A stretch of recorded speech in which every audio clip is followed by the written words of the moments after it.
My name's Mark Fountain and I am the host of Let's Talk. So welcome to my podcast. Let's Talk is a podcast about ordinary people with extraordinary stories. But before we get into these stories, please do us a favour and just hit the subscribe button for me.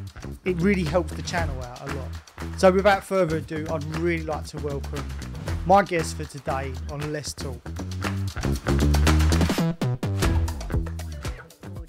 Moved on to their customer service desk, and then I just annoyed people quite a lot until I got onto their tech support desk. And so I basically learned on the job, and I was doing tech support for all their clients basically. And then my dad moved to, because I followed my dad quite a few times, so my dad then moved to Reuters, and then he was just like, Reuters is better, you need to get over here. So I applied for a job over there on their tech support desk and got it. So 23, and I went over there, and then I was there for 20 years. Wow. So you liked it there then? Yeah, well, it was good money. Yeah. And I worked my way up. Like every year or two, I was getting promoted. So I was a grafter. Yeah.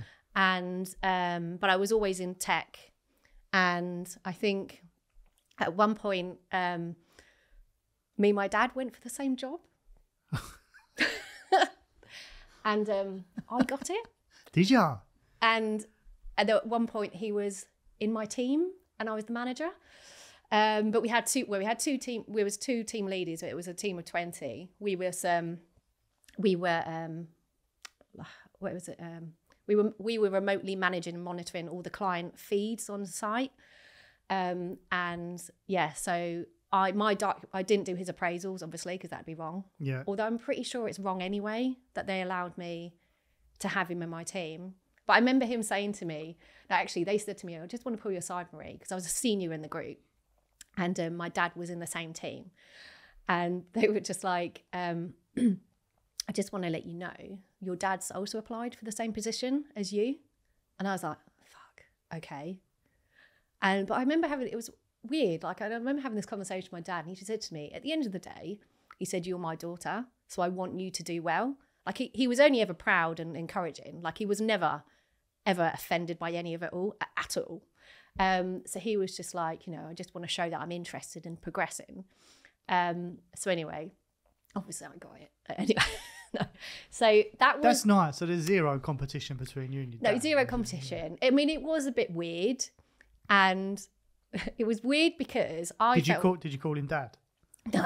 Well, maybe occasionally, but it was. Then it felt like then I had to have a word with him, pull him aside, because it felt like sometimes he tried to be awkward and make my life a bit difficult just to prove that he wasn't being given any favours as my dad.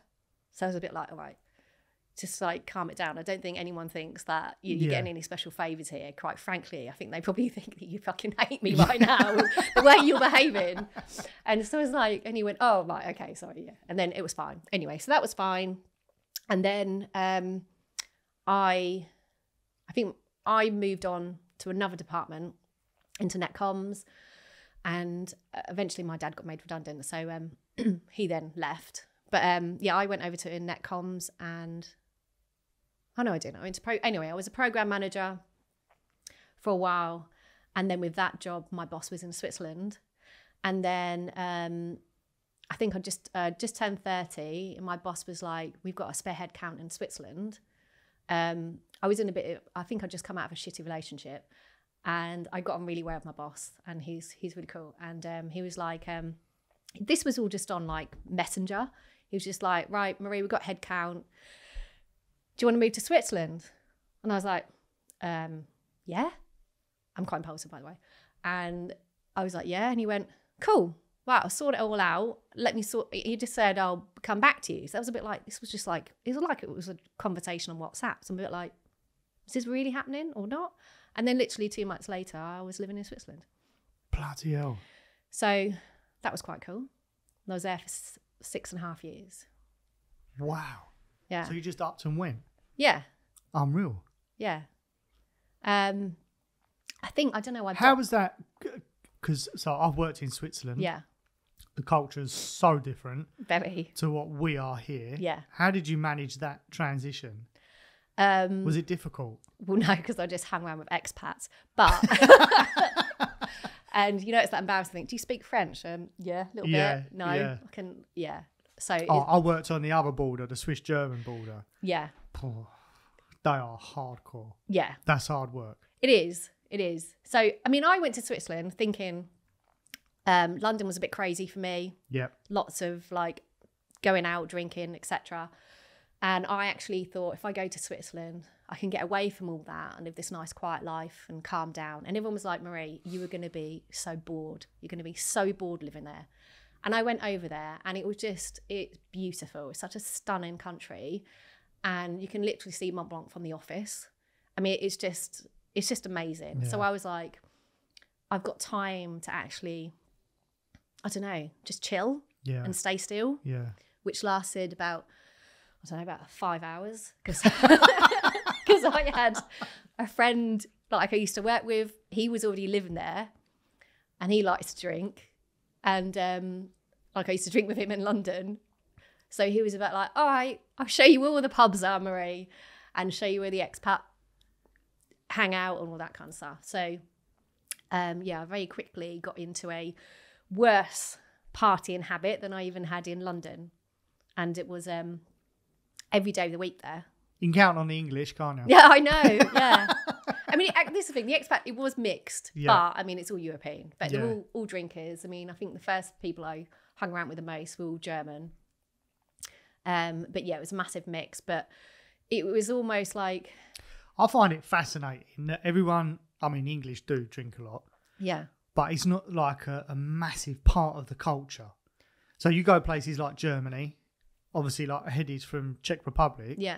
They have regions where they have like regional beers or regional lagers or regional drinks, and they all celebrate it.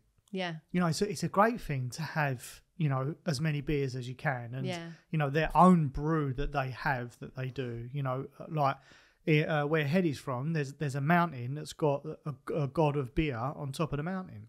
So you walk up the mountain, have a few beers with the god, and then come back down. It's normal. It's my kind of mountain. Yeah. But it's normal. That whole drinking culture. That all the times I've been to Germany, I think they drink way more than what we do. They do. I did actually fly over to one of their weddings, and I think it was just like drinking for 2 days and flew back. I don't actually remember I even went in Germany. I just got on a plane, went there to his wedding, and came back. It's in the middle of nowhere. It was really bizarre.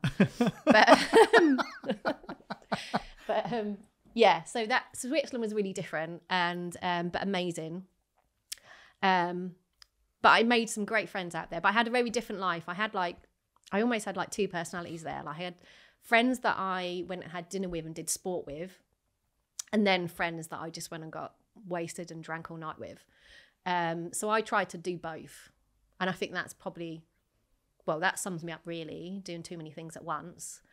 And then obviously as you get older it's a bit harder to do those things, so it started to affect my health, but that wasn't really a time to move back, to be honest.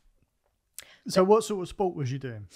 So I was always on my bike. So now I've got road bike, but before I was always on my mountain bike. So I was just, I've always, because I never drove, so I didn't drive, so I was always flying around my bike because that's just what you did. That's how I got everywhere. So I was always walking all that. So I did, I learned to ski when I was 30, and I was actually really good till I moved back here. Now you don't do it, it's a shame. But so you can go every weekend, you know, the closest slope's like 45 minutes away. It is incredible. Although, again, it ends up being about drinking. Yeah, of course. But, and then I went on lots of hikes. So I think just before I went out there, I did the 3 Peak Challenge here. And I was a bit like, I don't know, it like sparked a bit of an interest for hiking. I was like, okay, well, I'm going to Switzerland, loads of mountains there. And then I did, I signed up with some people from work to do Base Camp Everest. So so we was always out hiking. But you know, I think the hikes we were doing in Switzerland, I think were harder than any of the other hikes I did. Of course. I mean, Switzerland, for anybody that hasn't been to Switzerland, and like seen the mountains in Switzerland, they're just a different grade, aren't they? They are, and people like I went on a few hikes with a Swiss guy from work, and I don't know, just like some of the scrambling you're doing, like getting around, like there's massive drops off there, and you just know if that was England, it'll be fenced off that bit or protected. But no, you wouldn't be allowed to do it. You wouldn't, yeah. No. And there's people going there with like small children who are doing all this as well. So it was really nice to see, like all the stuff that we'd like, oh, I'm going to sponsor myself, charity sponsor. Everyone, it's a massive challenge, and then you could just go and do that on a Saturday in Switzerland. So it's like we make a big deal of all these things that people do every day over there. So that was the stuff that I really, really loved, because I did like, you could go wakeboarding at lunchtime on the lake. I mean, it was just like, now I do kick myself a bit because I probably spent like in the last couple of years there, I did more drinking than sport. Like I really regret that, but I mean, that's life. Yeah. But I did it a lot when I was there.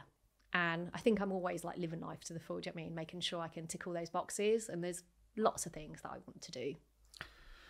So, yes, Everest Base Camp. So, because this is on my bucket list to do. I've got 2 friends that have done it. Yeah. One couldn't make it because of altitude sickness. Oh, really? Yeah. Okay. And the other one like made it. Yeah. And like it looks insane.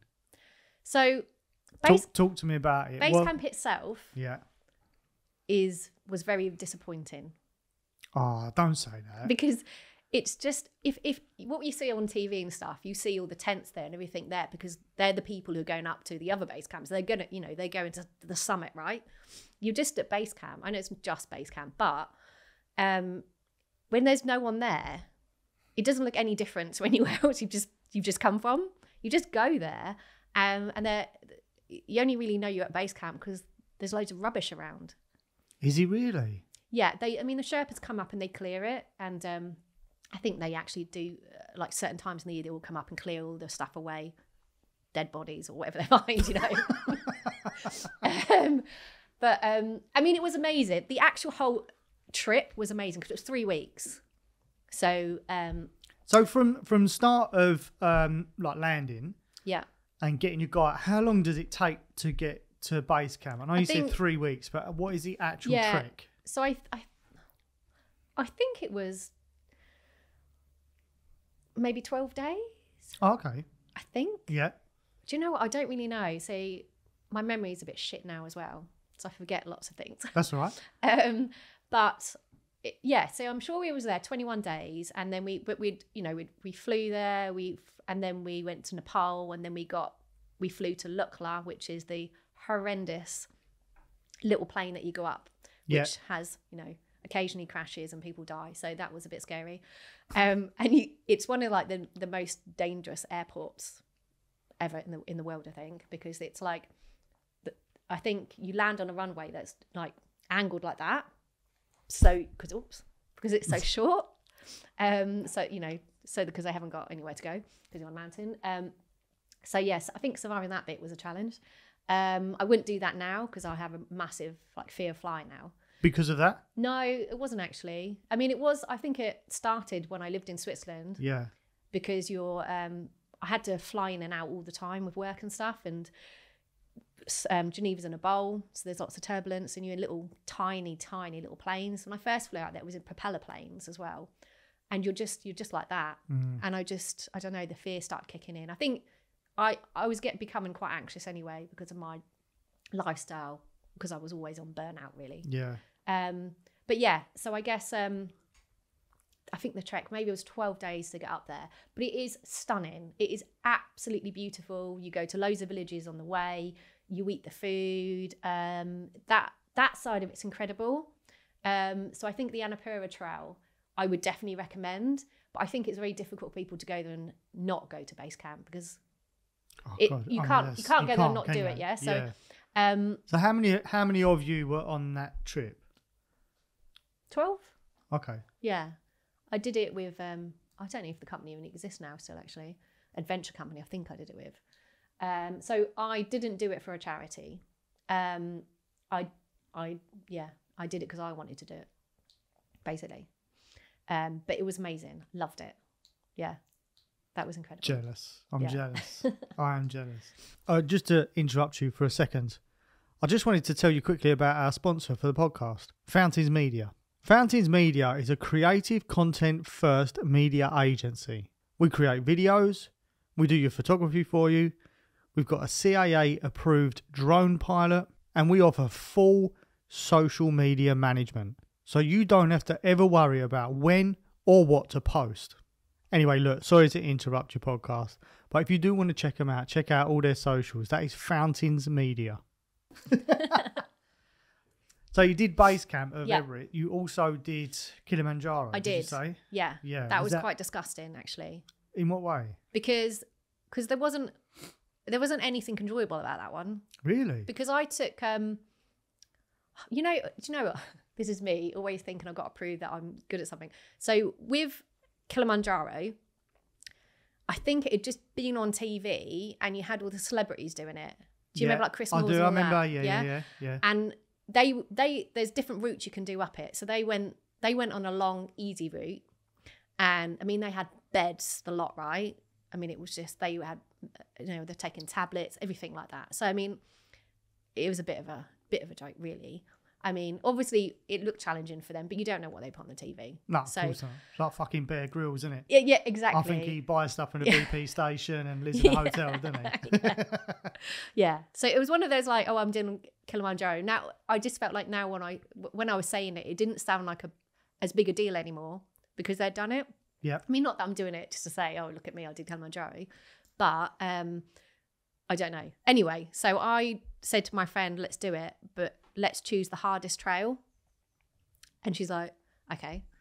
So we did it in 4.5 days. And it's so intense. So altitude sickness, I hadn't experienced it at all in Nepal, on the Himalayas at all. And I kind of wasn't really sure what it felt like. But with Kilimanjaro, it was when you really, really hit a wall. It was weird. It was like you're walking on the moon, and you're walking like this.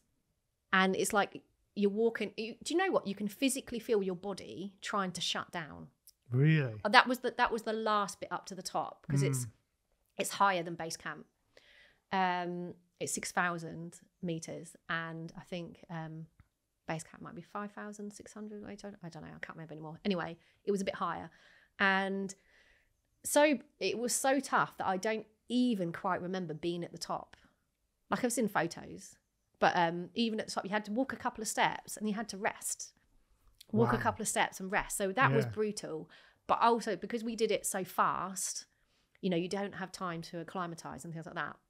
But it's really funny when you're going up it. Like you see, like it's like there was a Russian group and they're just standing on the corner going up, just having fags, do you know what I mean? Just smoking. Then they go for a walk. I mean, it's completely, I don't know, we just approach things completely different. It's quite funny. They're quite blasé about it. So I think one person didn't make it in our group. They had to go back down because obviously altitude sickness is dangerous. Yeah, super dangerous. Yeah. And the other thing is me and my friend were the only ones not to take drugs. Like there was a pill that everyone was, I can't remember what it is, but it's just to help you not get altitude sickness. And I was like, no, I don't want any assistance. I want to do it on my own. I don't want anything. So yeah, but that was the biggest challenge. I think that is the hardest thing I've done so far as a challenge. And as far as like beauty with landscape and everything, was it nice with that? No, I mean, it's okay. I mean, it's Africa, right? So you basically do you know what it looks like? It looks like a Christmas pudding in a desert. It does. Honestly, when we was walking, we could see it in the distance. Everything's flat, and then you've just got it like that. It's really bizarre. Do you know what's mad? Like even with Switzerland, it's not. There's mountains and there's mountains. There's some mountains that are just super majestic. Yeah. I think Rocky Mountains, you can't beat it. Yeah. You really can't. For what we used to work in St. Moritz, so the mountains are just stunning. Yeah. Like, unbelievable. It's so different to when you have like these hills. Yeah. Isn't it? Which I would probably assume that Kilimanjaro is more like, more of a hill. I mean, there's nothing there either. No. So you're just camping in tents and you've got the food that they've brought. So you didn't experience any of the culture.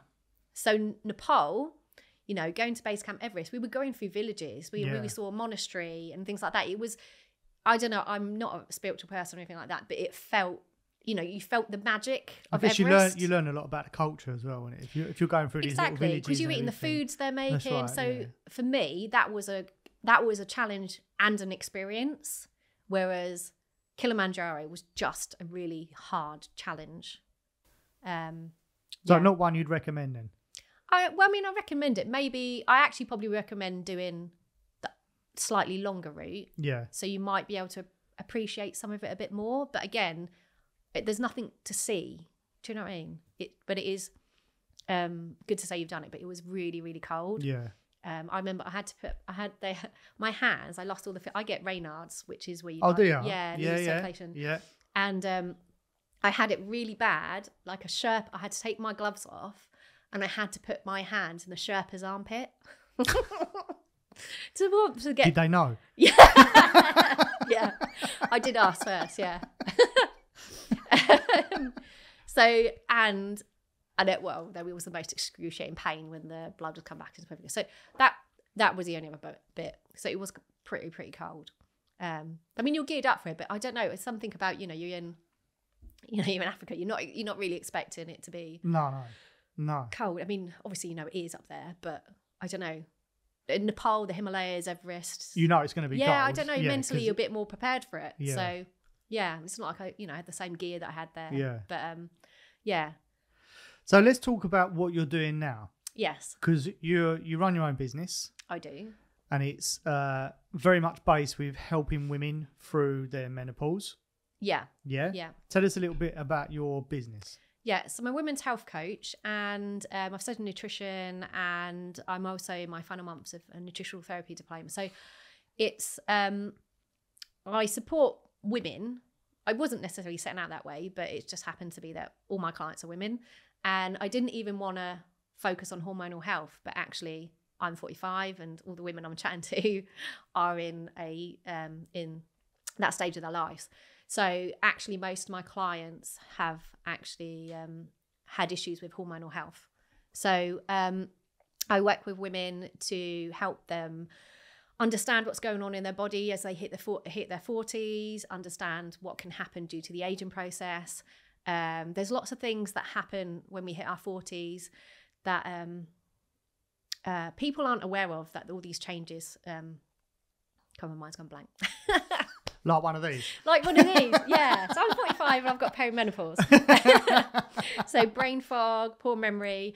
And I guess what I wanted to do was reach out to women and make sure that they understood what was happening in their body, understood what they can do to help themselves through diet and lifestyle. Because there's this big shift at the moment where everyone's talking about menopause, everyone's talking about HRT. Mm-hmm. And everyone's talking about perimenopause now as well. Whereas, a couple of years back, most people didn't even know what perimenopause was, let alone, obviously. I'd never heard of it. Yeah, and it's the most prominent stage of menopause. So menopause itself is actually just one day. Literally, you have no period for 12 months and then you're in menopause. The next day, you're in post-menopause. Oh, so, right, okay. And perimenopause is actually the stage in your life, the most symptomatic stage, and it can last from 2 to 12 years. And it can start in your late 30s, like it did for me.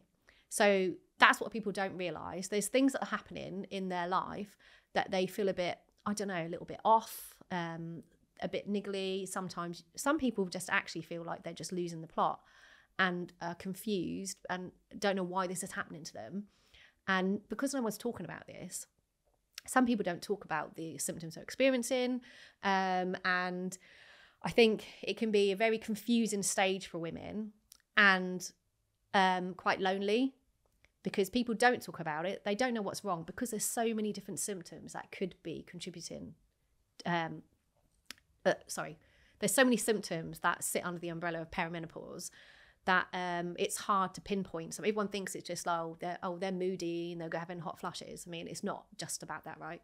So I think it's I don't know, I want to say educating women, but I mean, like No, sharing... I think it is educating women, Yeah. because there must be a lot of women out there that are going through perimenopause, Yeah, that have no idea they're going through perimenopause. exactly. Yeah. And do you know what? And equally, there's a lot of women going out there now who are having some symptoms, or they're experiencing certain symptoms. They're assuming that's perimenopause, when actually it could just be part of the natural aging process, or due to stress, or due to their diet.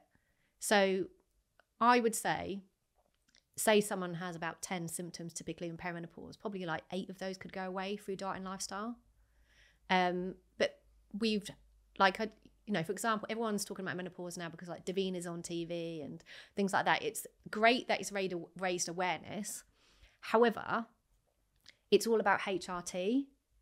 And actually, I'm not anti-HRT. I do think it can play a part, but people have just bought into that idea of it's one pill can fix everything.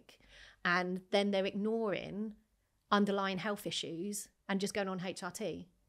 So I think I'm really passionate about women understanding what's going on in with their health, what could be causing their symptoms, and then addressing that through diet and lifestyle. Because we live in a society as well of where it's a very throwaway society. So, food, packaged food, yes, heavily processed food. Yeah. Obviously, alcohol is a huge, yes, huge problem, I think, that we have. I mean, I like a drink like anybody else.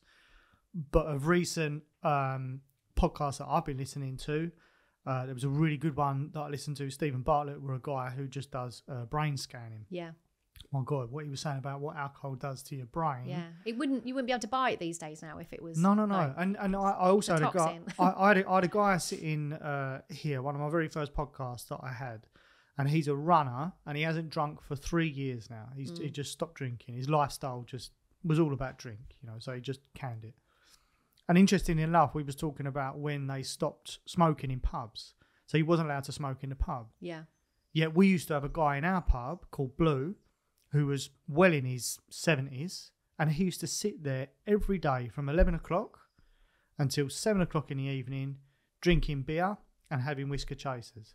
And not one person ever said to him, you're really damaging your health, like doing that day in, day out, but you can nip outside for a fag. Yeah. You'd be better off sitting in there smoking than really, drinking and consuming that amount. But it was allowed. And it's still allowed now. It's still a socially acceptable thing to do, but it's so dangerous, isn't it? It is so dangerous. And obviously, culturally, like, people are so focused on alcohol, but quite a lot of women do stop drinking in their 40s now because it exacerbates your symptoms in perimenopause and menopause. And you're going to feel shit if you drink. And I just think some people, just don't take the alcohol away. Don't take the alcohol away. And I'm not going to say stop drinking forever. I mean, I don't really drink anymore at all, but I do enjoy the odd glass of red wine, but it's actually... How big's the glass? Actually, it is still quite small. Like my husband thinks I'm quite pathetic now, to be honest. Like, we open a bottle of red, he was like, "What's the point? You're gonna have like a sniff of it, and then I've got to drink the whole bottle." Not that he minds. Yeah. But it's quite scary, the amount of people who are really, really dependent on that for their social life, or they use it as a way to unwind at the end of the day, and they're just like, don't take the alcohol away. There's an excuse for every time of drinking. I've done well, gonna have a drink. Exactly. I had a really shit day, I'm gonna have a drink. Yeah. So I've encouraged some women, like, if when they come back from home on a Friday, and just have a herbal tea. And I know that sounds really like shit, but when they've tried it, they're just, actually that they've got, one person took it on board, and she created a habit of just like coming home with her herbal tea. She might still have a drink after, but she wasn't relying on that first action of walking through the door being alcohol. So it's just about changing habits and listening to your body. And I think it's raising awareness of how food and drink can affect your body, and then you understanding the consequences if you drink it. It's just raising awareness. So once you understand, half the battle is just knowing that that is the cause of that symptom. Yeah. And I think once you know that, something psychological happens in your brain or something that you think, actually, I don't want to feel like that anymore. what causes it? Oh, it was that, because I've highlighted it. I've raised the awareness. And people then, without telling them to cut the alcohol, just explaining what it is doing and why that's triggering your symptoms, that's enough for people to then think about it and think twice, rather than me saying, oh, you need to stop doing this, stop doing that. I think it's more about educating people on what the effects are, what the effects it's having within your body, and then giving them the choice. And most people are making the right choice. Yeah, of course. Once they know. Because to be honest, we all want to feel a lot better, don't we? Yeah, exactly. You know, and especially if you're having these perimenopause symptoms. Yeah. I know my wife goes through it, so I know it's not a great thing to be going through. I mean, she doesn't drink like any alcohol, so you know, for her to find a different method of dealing with it, obviously, is quite important. But cutting them little things out, smoking, alcohol, changing your diet, maybe, you know, not having so many takeaways or shitty fatty foods or whatever, you know, and just having a balanced diet. Exactly. It really does make a difference. Huge difference. And what's your thoughts on supplements, taking supplements? So, so I have a few thoughts on supplements. I take supplements, but and because I'm at college, like every time we have a lecture, a new lecturer will mention supplements and their favorite supplement, and it's very normal for everyone in the room go, oh, I need to go and buy the supplement and try it. But you realize that so for example, medication out there, you know, we have a pill for an ill. Basically, you go to the doctor, you've got something, they give you a pill that no one ever addresses the root cause, find out what's driving the issue, etc. And then we've got supplements which have this like, all supplements are always really good for you. And I actually sometimes think that they're almost, well, as big an evil as medication, because people are relying on them rather than changing their dietary habits or lifestyle. So supplements are meant to be a supplement to a healthy diet and lifestyle. They're not to be in place of a healthy diet and lifestyle. And actually, if you look at like herbal supplements and things like that, some, you know, for example, if you talk about menopause, and you could have like black cohosh or red clover or something like that to help hot flushes. Like some people might have an effect from it and some people might not. But the fact is, if you haven't addressed the foundations of your health through diet and lifestyle, you're not going to feel benefits. You know, so I'm not anti-supplements. I think they absolutely play a part.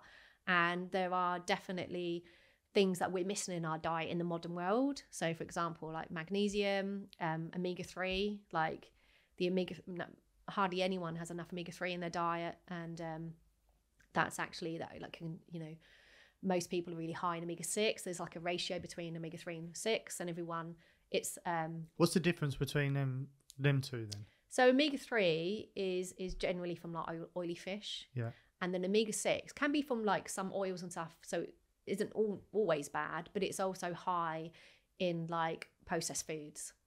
And if you've got high omega-6, then it will create inflammation in the body, and inflammation in the body then leads on to health issues and disease, etc. So, but the typical Western diet is a ratio of 15:1. And what we're aiming for is like 2:1. So it's really high in the Western world. So this shows that heavily processed, and we just eat lots of crap really, and not many people eat quality omega-3 either. So you know, if people are eating fish, again, I would recommend eating wild fish. I know that's not always practical, but you know, farmed fish as well, you know, there's still, you know, I don't know if you've ever looked at a salmon farmer or seen any videos around it, but it's pretty horrendous. It's like, if you're thinking like chicken free range, and they also put a dye. They do to make them more pink, don't they? They colour it, yeah, because they're actually white because they're so fish, exactly, because they're so battery, made. Yeah, there's no colour to them. Exactly, is there? They're pale. Exactly. So it's pretty disgusting. I know, yeah, pretty disgusting. And then you know, like mushy peas, you know, they dye them green. Yeah, I know. And that's so there's some vile things that go on in the food world. Milk's the maddest thing, isn't it? They have to turn it white because it's so heavily processed. When it comes out of the cow, it's blue, so they have to put another dye in it to turn it white. Really? Yeah. I didn't know that. Yeah, it's crazy. Okay. I mean, I do drink. I've never drunk milk. Oh, anyway, really? Even since I was a kid. I mean, we do have organic dairy milk in my house, but just for my daughter because she's very little. So I'm all right with her having some milk. But I don't drink dairy. Obviously, plant-based milk. So anyway, so I do think there's a place for some supplements because we do have nutritional. Most of people will have nutritional deficiencies or insufficiencies within their diet, and I think just because our life in the modern world is quite stressful, a lot of people and our food has less nutrients than it used to because of depleted soils. So I do think everyone could do with vitamin D, omega-3, magnesium, and a good multi. I read the most horrendous thing probably last month, I think it was, and it was about men, testosterone. There's actually a shortage of men now in teenage boys. There's a shortage of testosterone due to diet. That's crazy. Well, also, there was a paper that links that back to vaping. Oh wow, really? Yeah, so vaping is horrendous, right? So yeah. I probably think smoking, I don't know, maybe smoking's bad, probably not, but I have been told by a paramedic that smoking is better than vaping. I mean, vaping is disgusting, and without a doubt it's targeted at kids, right? Definitely. How the government can even allow that to be on the street, I can't believe it. So anyway, in addition to that,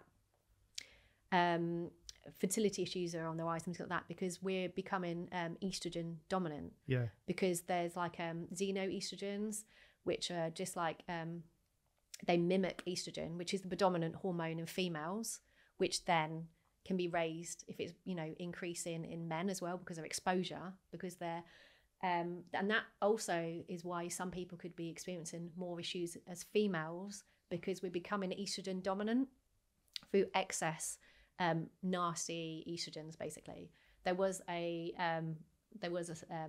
study there's a lake in America where the alligators their levels were so high in estrogen that they could no longer tell the difference between the genders. They couldn't differentiate between the male and female because of all the toxins that have been dumped in that lake. Jesus. And it's because it mimics the molecules of estrogen.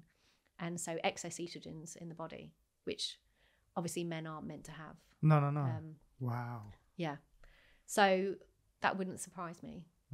Yeah. But that's why we've got more fertility issues.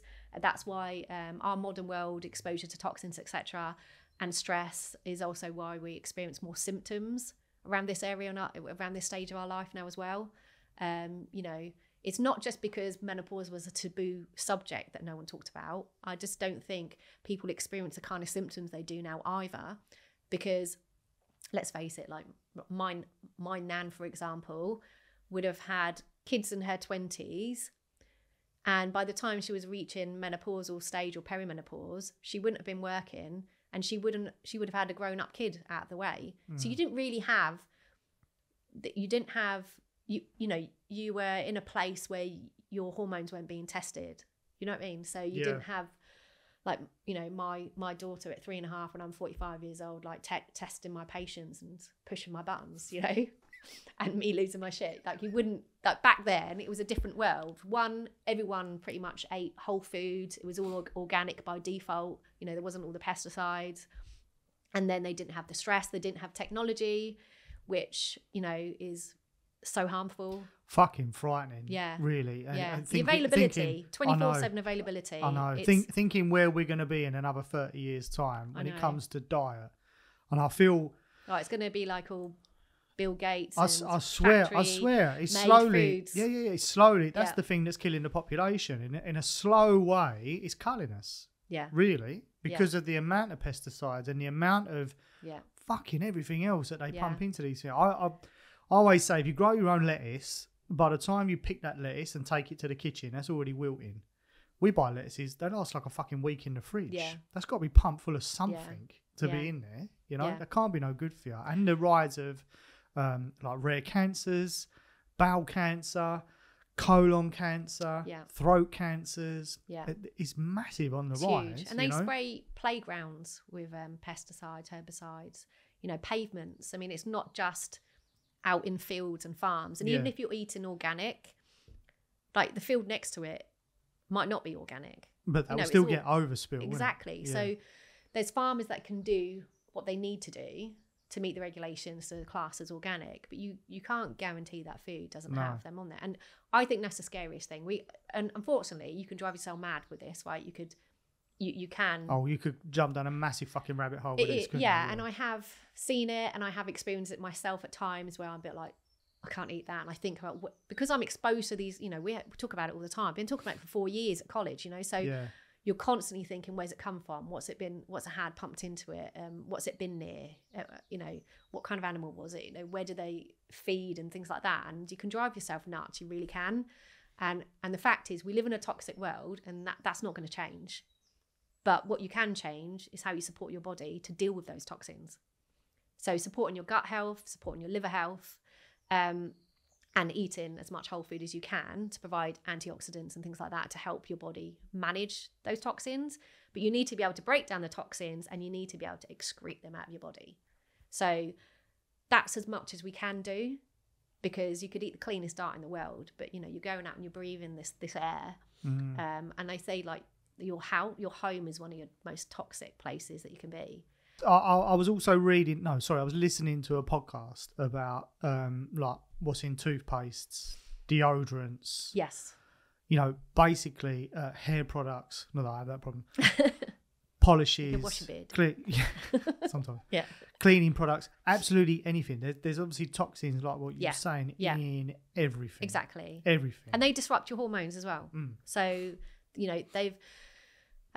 there's products that are coming out here now that claim to be natural and that. But again, the other thing was supplements. So supplements and skin products, etc.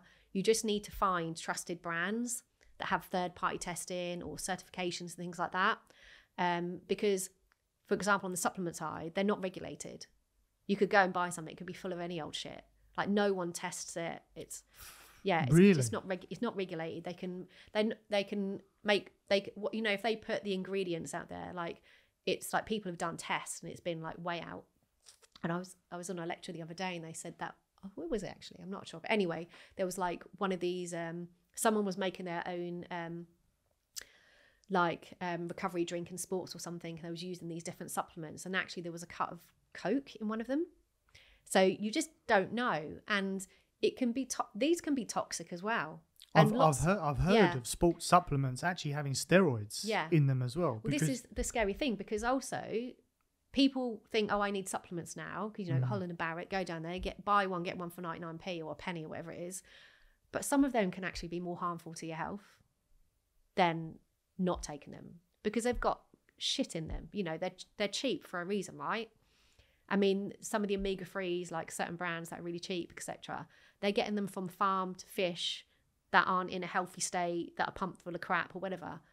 So you want to get quality supplements. So you need to know your brand. Yeah. And it's better just take a couple of supplements and invest money for quality rather than taking loads for no reason. We actually take magnesium and omega-3 through the brands that you told us to get anyway. And I've been doing it for two weekish.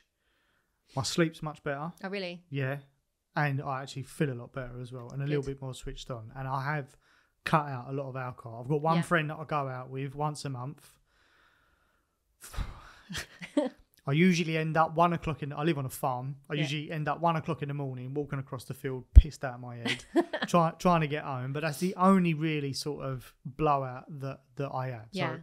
So, even for us males, as we're getting older. Yeah. Well, omega-3 is great for brain health. Exactly. Yeah. And my brain's fucked. You're like necking a whole bottle. I partied Give me the omega. Yeah, I partied way too hard. This is fried. Do you know what I mean? But it was interesting listening to the podcast of the guy that does the brain scanning. That everything's repairable.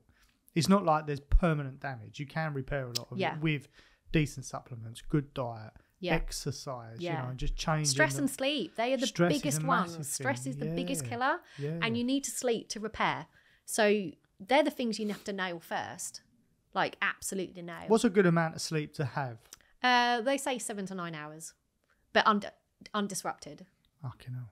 Do you not have that? No. No. I think I'm on about 5. Really? Yeah, you need to get more sleep. Yeah. We can talk about that. But I just want to say about the skin products as well, just how as equally I important. I was also going to come on to skin products. Okay. Because it's worrying thinking that people put stuff on their skin without realising that gets absorbed into the body. Exactly. Because your skin's the largest organ on your body. Yes.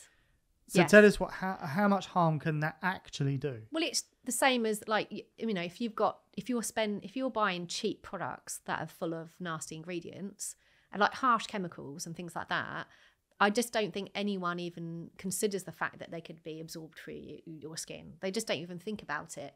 So you can get loads of like market sale really cheap product. You know, teenagers are buying crap makeup and things like that with horrendous ingredients in, and laying it all on your face.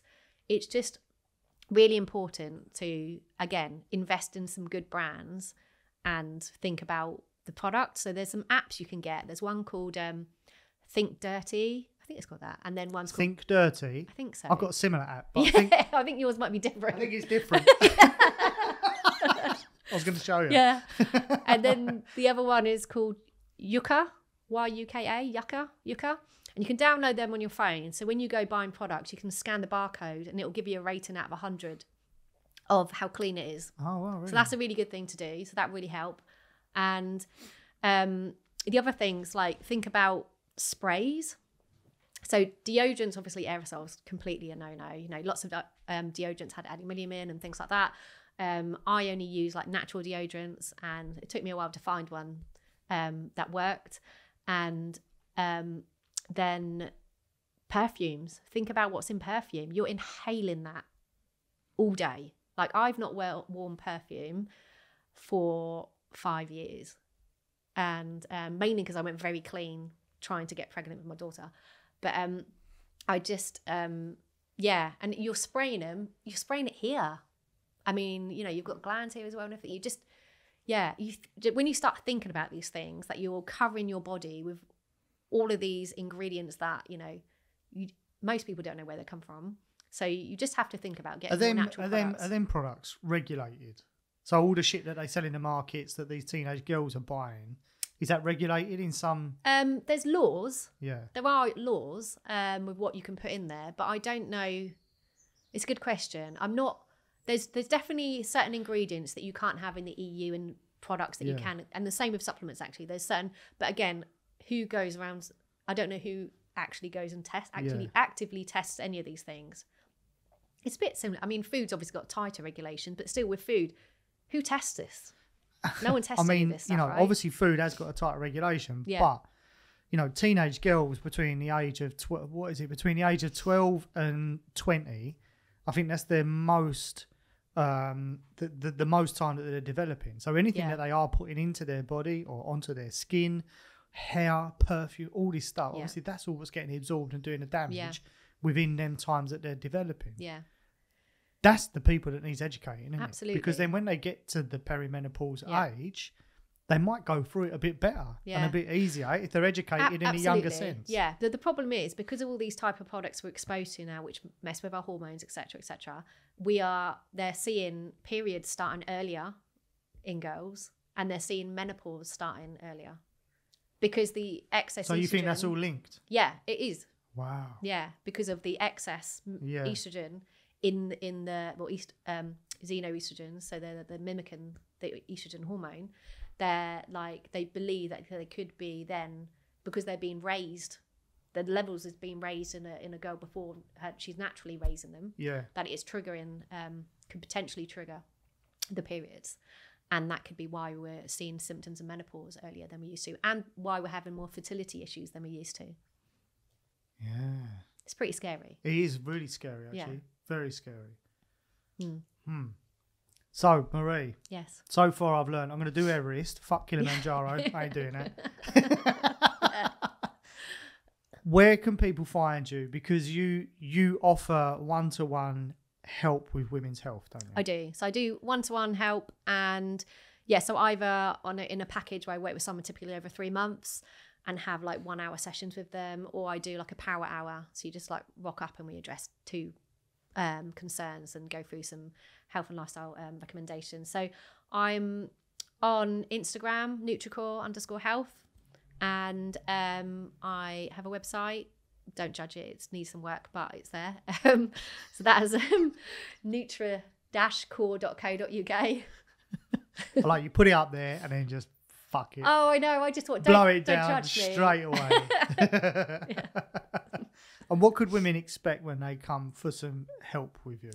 Oh, so I think the first thing that I think is really important is that they have an opportunity to actually talk about their symptoms, because you go to a GP and you have less than 10 minutes max, and you might be talking to a bloke, they might not know anything about menopause, and it's very, very difficult and tough for some women to go and even talk about these things. So I think when I do my either service that you come to me with, you will have at least an hour talking about your symptoms in a safe space, and I will listen and understand what you're going through, and then offer like easy to implement solutions to their symptoms and help them understand why they're feeling like that and just what the options are, and even talk about how they could go back and talk to their GP, what testing they could go for if they needed to, and I can work alongside GPs as well, and I'm not anti GPs, and then brain fog. What was I going to say? Oh my god! Then something else. I can't remember what I was going to say. What was I going to say? I don't know. I forgot. Going back to supplements. Yeah. Are there a lot of supplements on the market you feel that are just fucking placebos and not doing, and even the shit that the GPs give you, like antidepressants and things like that? A lot of them are like a placebo pill, really, aren't they? I think, well, the ones that the prescribed from a GP, I don't think they're placebos. I think they do things, but they tend to block things in your body, stop one bit working, which will always mean that something else, it has a knock-on effect to something else. Like, for example, doctors just want to give everyone statins right now. So if you're going, then you've got high cholesterol, etc., which isn't also the worst thing in the world, but you'll go in there and they say, go on statins, and statins can block your CoQ10. And apparently years ago, they used to prescribe them together, but it was too expensive. So now they just prescribe statins. But then because you're not getting the CoQ10, that can actually contribute to cardiovascular disease, which is just bonkers, right? So if anyone's on statins, I'd be like, take CoQ10. You absolutely need to take CoQ10. But things like that, I can't even comprehend how that's even possible. The whole chemical industry, prescription industry, whole it's just pharma. money, That's money, a whole different conversation, Yeah, right? It's just money. Yes, everything's driven by pharma, Yeah. and I just feel that, and that's why I get worried about the supplement industry. Small supplement companies that were really good, reputable brands that I would use are being bought out by like Nestle and things like that. So that already concerns me, because they'll want to then start messing with the formulas, removing it for cheaper ingredients, and then I question the purpose. What's their purpose? Because there's certain supplements that big pharma don't want out there, because they want to sell them for more money and have the rights to them, blah blah blah. But yeah, it's scary. It's scary what you can do there. But I do think there is definitely some supplements that you can take that have a placebo effect, but if it works, it works. Very true. I mean, if you get the desired effect and it is actually hasn't done anything to your body, but you just, a lot of things are through placebo. Don't people just assume? I don't know. It makes. I've gone off one again, haven't I? Honestly, my brain's worse today. This is probably the worst it's ever been. I think it's like the panic of coming on a podcast and thinking, don't lose your trail of thought. Don't lose your trail of thought. This is really, I'll remove the arse from the wall as well. That's gone. Oh, really? Yeah, really? Yeah, because right. Apparently that was quite off-putting. Oh, really? So I've got rid of that now. Right. Yeah. I don't think that would have massively bothered me. It's more the worry that I would just forget what I was talking about, which I did. So So yay. No way. Listen, Marie, I just Yeah. want to thank you so much for that's honestly been so interesting. I've thoroughly enjoyed that. Thank you. Thank you so much for coming on. Thank you for asking me. Cheers.